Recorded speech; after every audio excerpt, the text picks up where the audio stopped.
லௌதேத்தூர் இயேசுஸ் கிறிஸ்துஸ். இயேசு கிறிஸ்துவுக்கு புகழ்.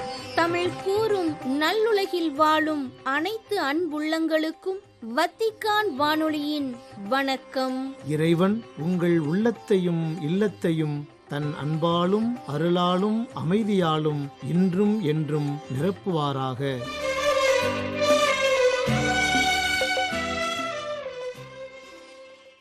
நேயர்களே, நீங்கள் இன்று செய்மடுக்க விருப்பற தடம் தந்த தகைமை, வாரம் ஓர் அலசல் மாற்றும் செய்திகள். தடம் தந்த தகைமை. தந்தை தாம் வாழ்வின் ஊற்றாய். தந்தை தாம் வாழ்வின் ஊற்றாய் இருப்பது போல மகனும் வாழ்வின் ஊற்றாய் இருக்குமாறு செய்துள்ளார் என்றார் இயேசு. உயிர் வாழும் கடவுள் என விவிலியத்தின் பல பக்கங்களில் வர்ணிக்கப்படுபவர் நம் வானகத் தந்தை. பழைய ஏற்பாடு வாழ்வு என்று இருத்தலை குறிப்பிடுகின்றது. அது வாழும் காலத்தை சுட்டுவது. அந்த வாழ்வு ஓர் ஆசி. கடவுளிடமிருந்து நாம் வாழ்வை பெறுகின்றோம் என்பது அவரது ஆசியை பெறுவதாகும். எனவே ஆசிகளுக்கெல்லாம் ஊற்றாக இருப்பவர் கடவுள்தாம் என்பதே இயேசுவின் நல் எண்ணம். இறைவா, அற்புதமான வாழ்வின் இரகசியத்தை புரிந்து அர்ப்பணத்தோடு வாழ வரம் தாரும். வாரம் ஓர் அலசல். உலக அரசு சாரா அமைப்புகள் தினம்.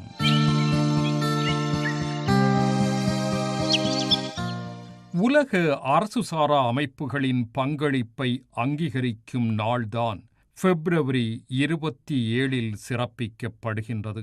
அரசு சார்பற்ற அமைப்பு அல்லது அரசு சாரா தொண்டு நிறுவனங்கள் தங்களின் தனித்துவத்தை நிலைநாட்ட அனுசரிக்கும் நாள்தான் பிப்ரவரி 27. அனைத்துலக அரசு சார்பற்ற அமைப்புகளின் வரலாறு 19ஆம் நூற்றாண்டின் நடுப்பகுதியிலிருந்தே தொடங்கிவிட்டது என்பதுதான் உண்மை. அடிமை ஒழிப்பு இயக்கம், பெண்கள் உரிமை இயக்கம் போன்றவையெல்லாம் பல வேளைகளில் அரசுக்கு எதிராக போர்க்குரல் எழுப்புவதாக இருந்தன. இவைகளை அரசு சார்பற்றவர்களால்தான் ஆற்ற முடியும். இப்படி எழுந்தவைதான் அரசு சாரா இயக்கங்கள் அல்லது அமைப்புகள். ஆனால் 2ஆம் உலகப் போருக்குப் பின்தான் அரசு சார்பற்ற அமைப்பு என்பது தன் முக்கியத்துவத்தின் உச்சத்தை எட்டியது. இந்த பெயர் 1945ஆம் ஆண்டில் ஐநா அவையின் தோற்றத்திற்குப் பின்னரே பெரிய அளவில் பயன்பாட்டிற்கு வந்தது என்று கூறுவதும் மிகையாகாது. அரசு சாரா இயக்கம் என்று நாம் கொண்டாடுவது அரசு சார்பற்றதாக இருந்தால் மட்டும் போதாது, மாறாக லாப நோக்கமற்றதாகவும் உலகை வடிவமைப்பதிலும் அனைவருக்கும் சிறந்த இடமாக மாற்றுவதிலும் சிறப்பு பங்காற்றுவதாகவும் தன்னலமற்ற சேவையை ஆற்றுபவைகளாகவும் இருத்தல் அவசியம். சுற்றுச்சூழல், மனித உரிமை, கல்வி, குழந்தைகள் நலன், சமூகச் சேவை உட்பட பல்வேறு துறைகளில் இந்த அரசு சாரா தொண்டு நிறுவனங்கள் ஈடுபடுகின்றன. இது தவிர போரின் பாதிப்பு மற்றும் தொற்றுநோய் காலங்களில் இதன் பணி மகத்தானது. உலகளவில் ஏறக்குறைய 1 கோடி NGOக்கள் செயல்படுகின்றன. உலகெங்கிலும் உள்ள அரசு சாரா நிறுவனங்களின் பணியை அங்கீகரித்து பாராட்டுவதற்கும் இந்த நிறுவனங்களில் பணிபுரியும் அனைத்து அற்புதமான நபர்களுக்கும் நன்றி கூறுவதற்கும் உலகத்தை சிறந்த இடமாக மாற்றுவதற்கு அவர்களுக்கு நாம் எவ்வாறு உதவலாம் என்பதை பற்றி சிந்திக்கவும் என சிறப்பான முறையில் ஒதுக்கப்பட்ட நாள்தான் இந்த பிப்ரவரி 27. இந்த ஆண்டிற்கான கருப்பொருளாக, அதாவது தலைப்பாக, நிலையான வருங்காலத்திற்கென அடித்தட்டு இயக்கங்களுக்கு அதிகாரம் அளித்தல் என்பது எடுக்கப்பட்டுள்ளது. நீடித்த சமூக மாற்றத்தை கொணரவும் நிலையான வளர்ச்சியை ஊக்குவிக்கவும் அரசு சாரா அமைப்புகளின் பங்களிப்பை எடுத்துரைப்பதாக, வலியுறுத்துவதாக இந்த தலைப்பு உள்ளது.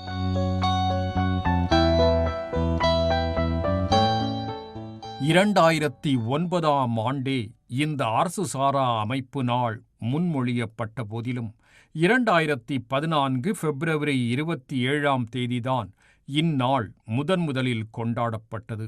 லாப நோக்கமற்ற அரசு சாரா அமைப்புகள் என்பவை பல்வேறு வளரும் நாடுகளில் தங்கள் சேவைகளை இலவசமாக வழங்குவதோடு பல்வேறு நடவடிக்கைகளையும் எடுக்கின்றன. எடுத்துக்காட்டாக சிலவற்றின் பணிகளை கொஞ்சம் உற்று நோக்குவோம். மக்களுக்கு நீர் என்பது அமெரிக்க அடிப்படையிலான அரசு சாரா அமைப்பு.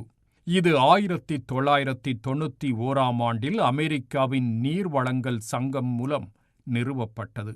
மக்களுக்கு நீர் அமைப்பானது வளரும் நாடுகளில் உயர்தர குடிநீர் மேம்பாட்டிற்காகவும் மற்றும் துப்புரவு சேவைகள், சுகாதாரம் மற்றும் சுகாதாரம் சார்ந்த கல்வித் திட்டங்கள் ஆகியவற்றை மேம்படுத்துவதற்காகவும் வேலை செய்கின்றது.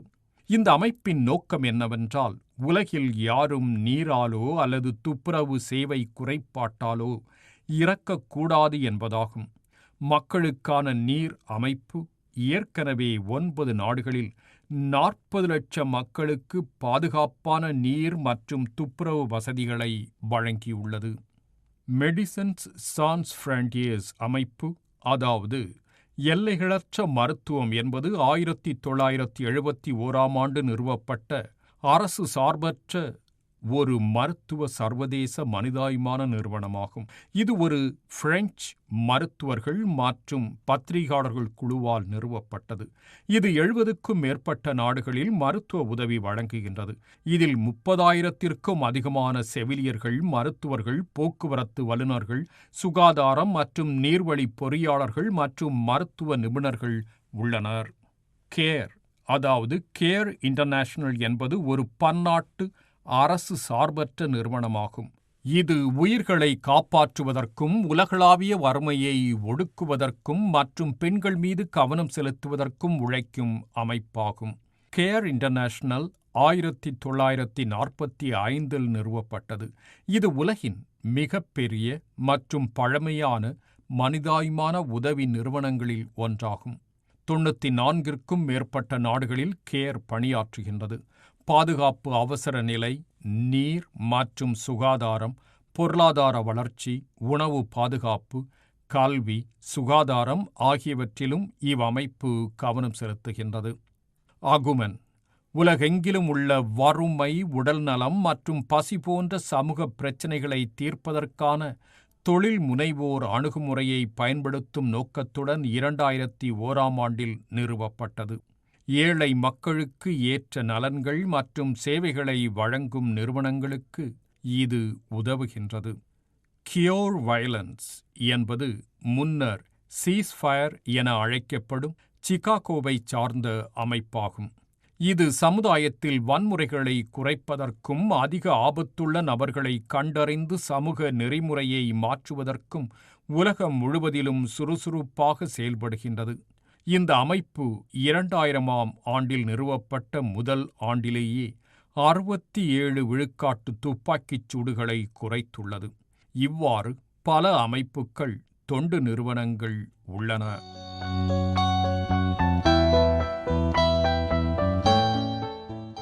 இவைகள் உலகளவில் சமூக, சுற்றுச்சூழல் மற்றும் மனிதாபிமான பிரச்சினைகளை நிவர்த்தி செய்வதில் முக்கிய பங்கு வகிக்கின்றன. மனித உரிமைகளுக்காக வாதிடுவதற்கும், நெருக்கடி காலங்களில் உதவி வழங்குவதற்கும், நிலையான வளர்ச்சியை மேம்படுத்துவதற்கும் அயராது உழைக்கின்றன. உலக தன்னார்வ தொண்டு நிறுவனங்கள், அதாவது அரசு சாரா அமைப்புகள், நம் உலகில் அதிகம் அறியப்படாத கதாநாயகர்கள் என்று கூறலாம். இவர்கள் குரல் இல்லாதவர்களின் குரல். இவர்கள் கருணையின் ஆற்றலை செயலில் காட்டுபவர்கள். எதிர்கால தலைமுறைகளுக்கு பிரகாசமான எதிர்காலத்தை வடிவமைப்பவர்கள். நேர்மறையான மாற்றத்தின் அலைகளை உருவாக்குபவர்கள். ஒற்றுமையின் வலிமையை நினைவூட்டுபவர்கள் இவர்கள். சமூக நீதியின் சிற்பிகள். ஒரு சிறந்த உலகத்தை உருவாக்குவதில் நாம் அனைவரும் பங்கு வகிக்க வேண்டும் என்பதை நமக்கு நினைவூட்டி நிற்பவர்கள். ஆம், மாற்றம் நம் ஒவ்வொருவரிடத்திலிருந்தும் தொடங்குகின்றது என்பதை இவர்கள் நமக்கு சொல்லித் தருகின்றார்கள். இவர்கள் நீதிக்கான உறுதிப்பாட்டைக் கொண்டு மனித உரிமைகளின் பாதுகாவலர்களாக செயல்பட்டு நம்பிக்கை அற்றவர்களுக்கு நம்பிக்கையை தருபவர்களாக செயல்படுகின்றார்கள்.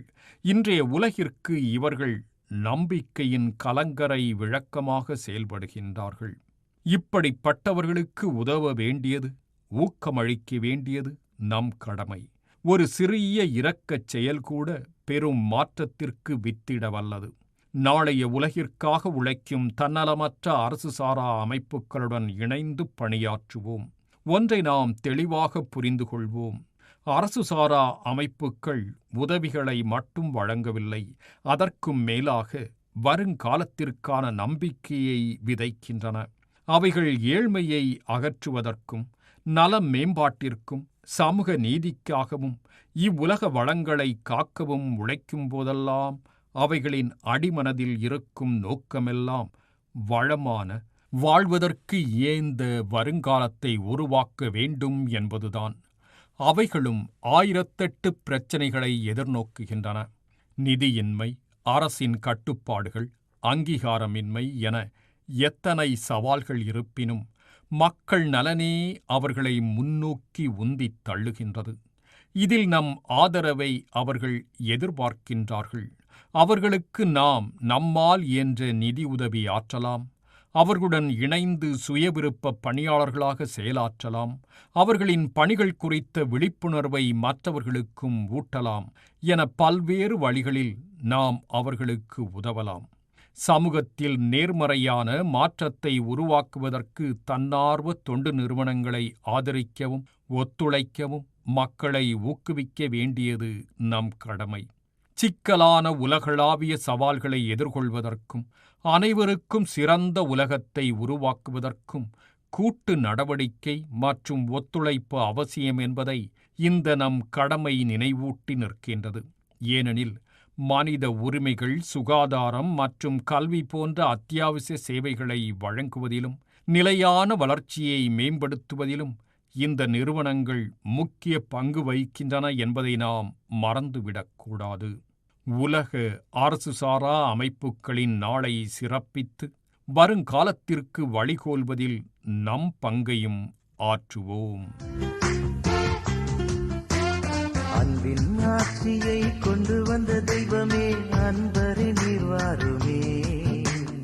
அசைந்தாடும் அருக்கரத்தால் அமைதியை நீர் தாருமே. அன்பின் ஆட்சியை கொண்டு வந்த தெய்வமே, அன்பரே நீர் வாருமே.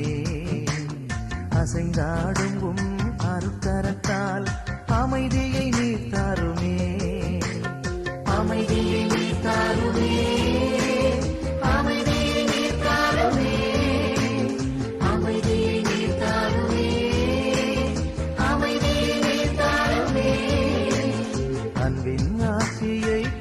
வந்த தெய்வமே, அன்பரே நீர் வாருமே.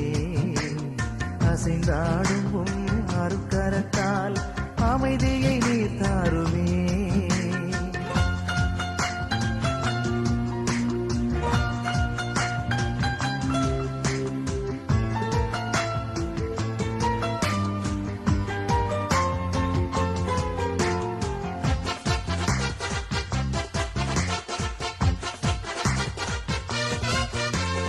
உமது புதுமை நிலத்தில் மீண்டும் உதயமாக.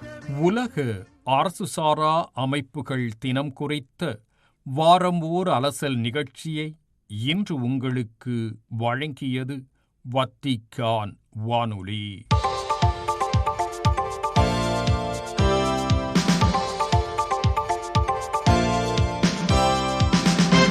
செய்திகள்.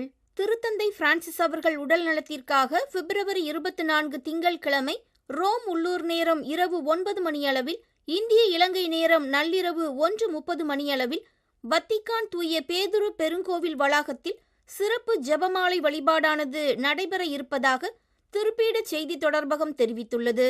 ரோம் கர்தினால்கள், ரோம் மறைமாவட்டத்தை சார்ந்தவர்கள், ரோமன் கூரியாவை சார்ந்தவர்கள் என அனைவரும் ஒன்றிணைந்து திருத்தந்தைக்காக ஜெபிக்க இருக்கும் இஜ்ஜப வழிபாட்டிற்கு திருப்பீட செயலர் கர்தினால் பியத்ரோ பரோலின் அவர்கள் தலைமையேற்க உள்ளார். திருத்தந்தை பிரான்சிஸ் அவர்கள் பிப்ரவரி 14 வெள்ளிக்கிழமை முதல் ரோமில் உள்ள ஜெமெல்லி மருத்துவமனையில் சிகிச்சை பெற்று வருகின்றார்.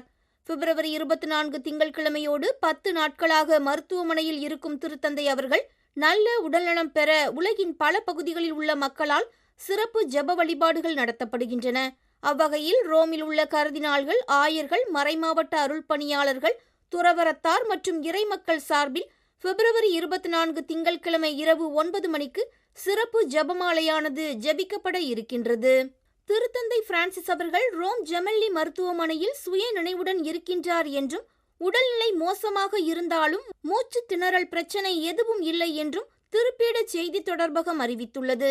ஒவ்வொரு நாளும் திருத்தந்தையின் உடல்நிலை குறித்து அறிக்கை வெளியிட்டு வரும் திருப்பீட செய்தி தொடர்பகம் பிப்ரவரி 23 ஞாயிற்றுக்கிழமையன்று வெளியிட்ட செய்தியில் திருத்தந்தை பிரான்சிஸ் அவர்கள் சுய நினைவுடன் இருப்பதாகவும் ஆக்சிஜன் வழங்கப்பட்டு வருவதாகவும் எடுத்துரைத்துள்ளது. இரத்த பரிசோதனை முடிவுகள் சிறுநீரக செயலிழப்பின் ஆரம்பத்தை வெளிப்படுத்துவதாக இருந்தாலும் தற்போது அவை கட்டுப்பாட்டில் இருக்கின்றன என்றும், திருத்தந்தை பிரான்சிஸ் அவர்கள் தன்னை பராமரிப்பவர்களுடன் இணைந்து மருத்துவமனையில் தங்கியிருக்கும் அறையில் ஞாயிறு திருப்பலியில் பங்கெடுத்துக் கொண்டார் என்றும் எடுத்துரைக்கின்றன. இறை வார்த்தையை அறிவிப்பதற்கும் பிறரன்பு பணிகளில் ஈடுபடுவதற்கும் தங்களை அர்ப்பணித்திருக்கும் திருத்தொண்டர்கள் அனைவரும் தங்களது வார்த்தையாலும் செயலாலும் திரு அவை பணியினை ஆற்றி வருகின்றார்கள் என்றும், கடவுளின் அன்பையும் இரக்கத்தையும் அனைவரிடத்திலும் பகிர்ந்து வருகின்றார்கள் என்றும் குறிப்பிட்டுள்ளார் திருத்தந்தை பிரான்சிஸ். பிப்ரவரி 23 ஞாயிற்றுக்கிழமை வத்திக்கான் தூய பேதுரு பெருங்கோவிலில் திருத்தொண்டர்களுக்கான யூபிலி சிறப்பு திருப்பலியானது புதிய வழிகளில் நற்செய்தி அறிவித்தலை ஊக்குவிக்கும் திருப்பீடத்துறையின் தலைவர் பேராயர் ரீனோ பிசிகெல்லா அவர்கள் தலைமையில் நடைபெற்றது. வழக்கமாக வத்திக்கான் வளாகத்தில் திருப்பயணிகளுக்கு வழங்கும் ஞாயிறு மூவேளை ஜெப உரையினை எழுத்து படிவமாக திருப்பீட செய்தி தொடர்பகத்துக்கு அளித்துள்ளார் திருத்தந்தை பிரான்சிஸ். அனைவரையும் அரவணைக்கும் அன்பு கொண்டவர்களாக மாறவும், தீமையை நன்மையாக மாற்றவும், உடன் பிறந்த உணர்வு கொண்ட உலகத்தை உருவாக்கும் அன்பின் அடையாளமாக இருக்கவும் திருத்தொண்டர்களுக்கு வலியுறுத்தியுள்ள திருத்தந்தை பிரான்சிஸ் அவர்கள் பிறரிடத்தில் அன்பு காட்ட அச்சம் கொள்ள வேண்டாம் என்றும் எடுத்துரைத்துள்ளார். திருத்தொண்டர்கள் தங்களது பணியின் வழியாக இரக்கமுள்ள தந்தையின் முகத்தை உருவாக்கும் சிற்பியாகவும் ஓவியராகவும் இருக்கின்றனர் என்றும், தம திருத்துவத்தின் மறைபொருளுக்கு சான்றாக திகழ்கின்றார்கள் என்றும் குறிப்பிட்டுள்ளார் திருத்தந்தை பிரான்சிஸ். பிப்ரவரி 23 ஞாயிற்றுக்கிழமை வத்திக்கான் தூய பேதுரு பெருங்கோவிலில் நடைபெற்ற திருத்தொண்டர்களுக்கான யூபிலி சிறப்பு திருப்பலிக்கு திருத்தந்தை பிரான்சிஸ் அவர்களுக்கு பதிலாக தலைமையேற்று வழிநடத்தி திருத்தந்தையின் மறையுரை கருத்துக்களை கூறினார். புதிய வழிகளில் நற்செய்தி அறிவித்தலை ஊக்குவிக்கும் திருப்பீடத்துறையின் தலைவர் பேராயர் ரீனோ பிசிகெல்லா. கிறிஸ்தவ வாழ்க்கை மற்றும் திருத்தொண்டர் பணியின் அடிப்படை பரிமாணத்தை பின்பற்றி மன்னிப்பு, தன்னலமற்ற சேவை மற்றும் ஒற்றுமை எனும் தலைப்புகளின் கீழ் தனது கருத்துக்களை குறிப்பிட்டுள்ளார் திருத்தந்தை பிரான்சிஸ். உடல்நலமின்றி மருத்துவமனையில் அனுமதிக்கப்பட்டு சிகிச்சை பெற்று வரும் திருத்தந்தை பிரான்சிஸ் அவர்களை எல்லாம் வல்ல இறைவன் நம்பிக்கையில் உறுதிப்படுத்தவும், திரு அவை மற்றும் முழு உலகத்திற்குமான பணிக்கு அவர் மீண்டும் திரும்பி வரவும் ஜெபிப்போம் என்றும் திருத்தந்தைக்காக ஒப்புக்கொடுத்து ஜெபித்த சிறப்பு ஜெபமாலையில் எடுத்துரைத்தார் கர்தினால் மத்தேயோ ஜூப்பி. பிப்ரவரி 23 ஞாயிற்றுக்கிழமை ரோம் உள்ளூர் நேரம் இரவு 8 மணியளவில், இந்திய இலங்கை நேரம் நள்ளிரவு 12:30 மணியளவில் பொலோஞ்ஞாவின் புனித டொமேனிகோ ஆலயத்தில் திருத்தந்தை பிரான்சிஸ் அவர்கள் நல்ல உடல்நலம் பெறுவதற்காக ஏற்பாடு செய்யப்பட்டிருந்த சிறப்பு ஜெபமாலை வழிபாட்டிற்கு தலைமையேற்ற போது இவ்வாறு கூறினார். பொலோஞ்ஞா உயர் மறைமாவட்டத்தின் பேராயரும் இத்தாலிய ஆயர் பேரவையின் தலைவருமான கர்தினால் மத்தேயோ ஜூப்பி. திருத்தந்தைக்கான இந்த சிறப்பு ஜெபமாலையில் அனைத்து நோயாளர்கள், மறக்கப்பட்டவர்கள், தனிமையில் இருப்பவர்கள், வன்முறை மற்றும் போரினால் வாழ்பவர்களை நினைவில் வைத்து அவர்களுக்காக ஜெபிப்பதும் திருத்தந்தை அவர்களை மகிழ்விக்கும் என்று கூறி அவர்களுக்காகவும் ஜெபித்தார் கர்தினால் ஜூப்பி. நேயர்களே, இத்துடன் வத்திக்கான் வானொலியின் தமிழ் ஒலிபரப்பானது நிறைவு பெறுகின்றது. உங்களது ஆர்வமுள்ள செவிமடுத்தலுக்கு நன்றி. வணக்கம்.